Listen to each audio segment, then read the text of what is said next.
എവിടെയെങ്കിലും UDF ജയിച്ചാൽ, അവിടെ MSF ആണ് ജയിച്ചത്, UDF ജയിച്ചാൽ അവിടെ അടിയാണ്.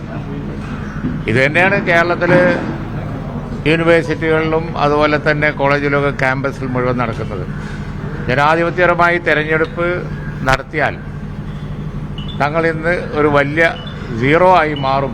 ബിഗ് സീറോ ആയി മാറും എന്നവർക്കറിയാം. അപ്പോൾ അതുകൊണ്ട് ഇലക്ഷൻ്റെ മുമ്പ് കഴിഞ്ഞാൽ കുഴപ്പമുണ്ടാക്കുക, അടിയുണ്ടാക്കുക, അതിങ്ങനെ നിർബാധം നടന്നുകൊണ്ടിരിക്കുക. ഇന്നലെ ഒരു ദിവസം കേരളത്തിൽ എത്ര സ്ഥലത്ത് അടിയുണ്ടായി എന്നുള്ളത് ഒന്ന് തന്നെയായിരിക്കും. എല്ലാ സ്ഥലത്തും അക്രമം കാണിച്ചത് SFI ആണ്, അതുപോലെ തന്നെ ഇടതുപക്ഷമാണ്. ക്യാമ്പസിന് പുറത്തുള്ള ആളുകളും കൂടി വരികയാണ്.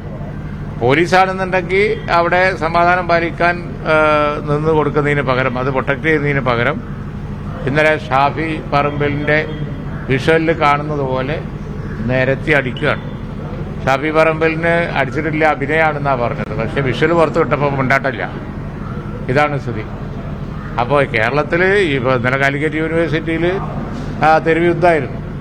അതുപോലെ എല്ലാ സ്ഥലങ്ങളിലും UDF ആക്രമിക്കുന്നു, പാലക്കാട് പിന്നെ അവരെ ആക്രമിക്കുകയാണ്.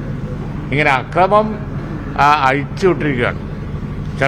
ശബരിമലയിൽ നടന്ന വൻ സ്വർണ്ണക്കൊള്ള, അതിൽ നിന്നൊക്കെ ശ്രദ്ധ തിരിക്കാനാണോ പല അടവും പയറ്റി നോക്കുന്നത് എന്ന് അറിഞ്ഞുകൂടാ.